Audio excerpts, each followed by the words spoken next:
हम सरकार से बस इतना विनती कर रहे हैं, रिक्वेस्ट कर रहे हैं, आप हमारी बात को सुनिए। हम अब कुछ ऐसे टीचर्स हैं जो 10-10, 12-12 साल से पढ़ा रहे हैं। आप सोचिए कि जो 10 साल 12 साल से पढ़ा रहा है उसको किसी ट्रेनिंग की ज़रूरत होगी, वो ट्रेनिंग देने वाले को ट्रेनिंग दे सकता है, इतना योग्य शिक्षक है। फिर भी हमने ट्रेनिंग ली। हम अपनी सरकार के अगेंस्ट हम जाके आवाज़ बुलंद करें या आवाज़ हम दें, कभी हम ये ऐसा नहीं चाहेंगे।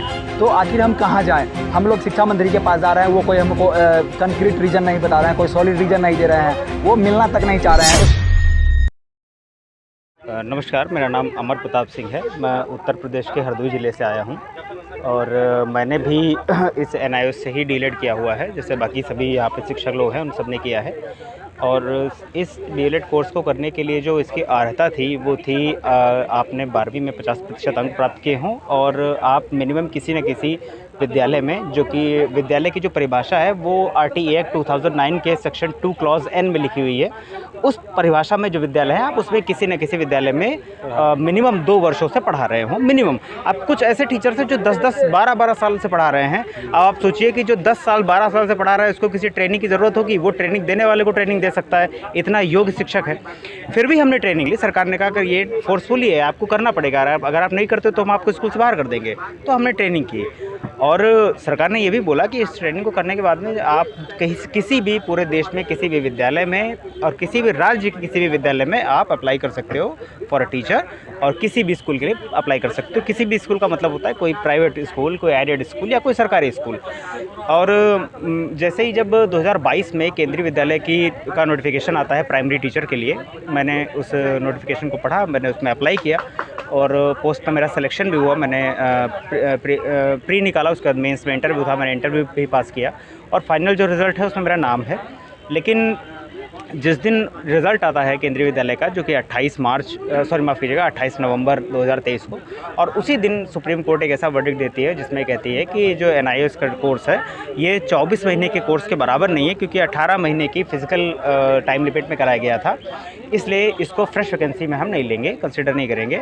तो मेरा जो कि जॉइनिंग लेटर 30 नवंबर को मिल जाना चाहिए था, 30 नवंबर 2023 को, वो मुझे नहीं मिलता है। और मुझे नहीं पता, तब मुझे ये भी नहीं पता था कि ऐसा कोई वर्डिक्ट आया है। और हालांकि वर्डिक्ट में ये बोला गया कि इन्होंने 6 महीने की इंटर्नशिप, मतलब इन्होंने जो है 18 महीने में कोर्स किया है। अब अगर आप सभी लोग, जो भी लोग इस वीडियो को देख रहे हैं हमारे न्यूज़ चैनल के भाइयों के माध्यम से, मैं उन सबसे पूछना चाहता हूं कि अगर कोई व्यक्ति 4 साल का कोर्स 2 साल में कंप्लीट कर लेता है विद सेम सिलेबस, तो उसको तो और इंटेलिजेंट माना जाना चाहिए कि उसने 4 साल का कोर्स 2 ही साल में कर लिया।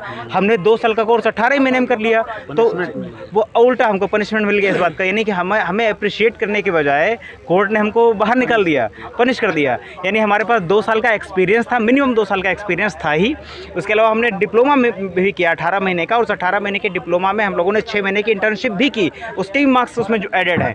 बस उसकी फिजिकल लिमिटेशन जो है वो 24 मंथ्स ना होकर के 18 मंथ्स है। हालांकि 24 मंथ का कोई डिप्लोमा नहीं होता। I challenge to NCTE that they can show if there is any diploma which accord which is time duration of 24 month, they do not have, even they can prove it, क्योंकि ऐसा कोई diploma 24 महीने का कोई diploma नहीं होता। ऐसा supreme court को भी शायद वो भ्रमित किया गया कि 24 महीने का कोई डिप्लोमा नहीं होता। डिप्लोमा 2 वर्षों का हो सकता है या 2 शैक्षणिक वर्षों का हो सकता है या 2 शैक्षणिक सत्रों का हो सकता है।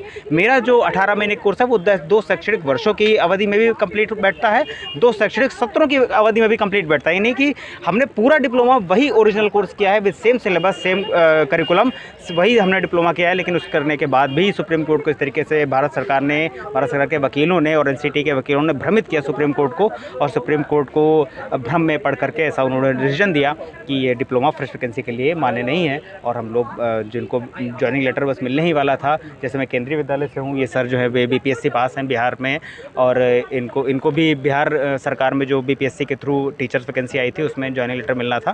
तो जॉइनिंग लेटर तो छोड़ दीजिए, इनका तो नाम लिस्ट से ही गायब कर दिया गया। इनको तो जो इनकी फाइनल मेरिट लिस्ट है उसमें से इनका नाम ही गायब कर दिया। इनके जैसे बहुत से जो NIOS के डीएलएड किए हुए लोग हैं, कैंडिडेट्स हैं, उनका नाम उसमें से हटा दिया गया ताकि इनको पता ही न चल पाए लोग पास हुए हैं। अब जो व्यक्ति इतनी मेहनत करता है, इतने बड़े बड़े कॉम्पिटिटिव एग्ज़ाम्स को पास करता है, अपने स्टेट लेवल के, अपने सेंट्रल गवर्नमेंट लेवल के, ऑल इंडिया स्टेट लेवल के एग्ज़ाम को पास करता है, उसकी कैपेसिटी पर आप कैसे प्रश्न कर सकते हैं? आप कैसे कह सकते हैं कि वो योग्यता को धारण नहीं करता है? अगर योग्यता को धारण नहीं करता था तो वो इतने कठिन प्रश्नों को कैसे सॉल्व कर पाएगा, कैसे इंटरव्यू को सॉल्व कर पाएगा? चलिए मान लीजिए पेपर तो लीक होते रहते हैं आजकल, तो आप जानते ही हैं कि पेपर आता है, बड़ी मुश्किल से तो गवर्नमेंट नौकरियाँ निकालती है, उसके नौकरियों के बाद पेपर लीक हो जाता है, पेपर लीक होने के बाद फिर सालों साल मुकदमा चलता है, उसके बाद दोबारा पेपर आता है, दोबारा पेपर के बाद रिजल्ट नहीं देते हैं, जब रिजल्ट आता है तो जॉइनिंग लेटर रोक दिया जाता है। ये लोगों को रोज़गार न देने की ये सरकार की नीति है, ताकि इस तरीके से कोर्ट में फंसा रहेंगे और कभी रोज़गार लोगों को मिल ही नहीं पाएगा, लोग रोज़गार चिल्ला ही नहीं पाएंगे। लोगों को भ्रमित किया जा रहा है इस भारत सरकार के द्वारा। हम सब लोग जितने भी लोग हम लोग आए हैं 12 लाख लोग हम लोग डिप्लोमा किए हैं, NIOS से डीएलएड किए हैं।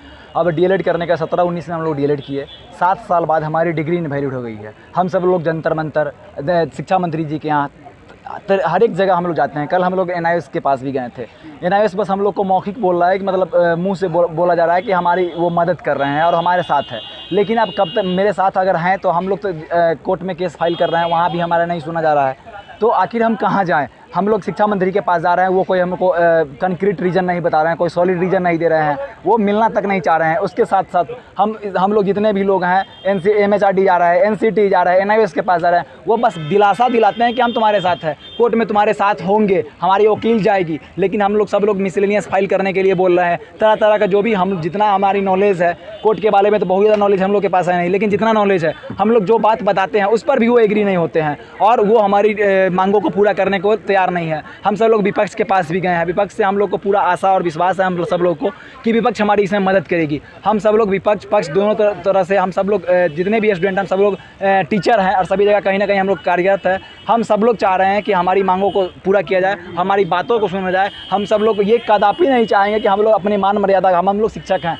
घर पे स्कूल में जाके घर पे रहते हैं और स्कूल में जाके हम लोग पढ़ाने का काम करते हैं, बच्चे को सींचने का काम करेंगे। हम कभी नहीं चाहेंगे कि हम जाकर के अपनी सरकार के पास जाके हम अपनी सरकार के अगेंस्ट हम जाके आवाज़ बुलंद करें या आवाज़ हम दें, कभी हम ये ऐसा नहीं चाहेंगे। हम सरकार से बस इतना विनती कर रहे हैं, रिक्वेस्ट कर रहे हैं, आप हमारी बात को सुनिए। हम सब लोग जिस बताइए कि हम मतलब आप तो हमारी पेट पे लात मारने का काम किया है, हम सब लोग ने उस काम को 7 साल हम उस डिग्री को संजोग के रखे, 7 साल कड़ी मेहनत किए। अब 7 साल के कड़ी मेहनत के बाद जब हमारी होता है ना कि हम एक पौधा को लगाते हैं, पौधा के जब फल आने की बारी आती है तो कोई दूसरा उस पेड़ सहित ही उसको काट के ख़त्म कर दे रहा है। वही हाल मेरे साथ हुआ है। हम सब लोग ने 7 साल कड़ी मेहनत किया, कड़ी मेहनत के बाद जब हमारी फल लेने की बारी आई कि हम नौकरी करते, नौकरी के बाद हमको उससे जो भी हमारा अर्निंग हो पाता, हम उससे अपने बेरोज़गारी का एक तगमा जो मतलब एक समझिए गाली जैसा उपयोग किया जाता है हमारे यूपी और बिहार में खास करके, कि जो बेरोज़गार है वो मतलब पूरा निकम्मा हम लोग को समझा जा रहा है, वो तो कम से कम हम लोग नहीं समझा जाता। तो हम सरकार से और जो भी हमारा हमको सुन रहे हैं, हम सब लोग से आग्रह कर रहे हैं,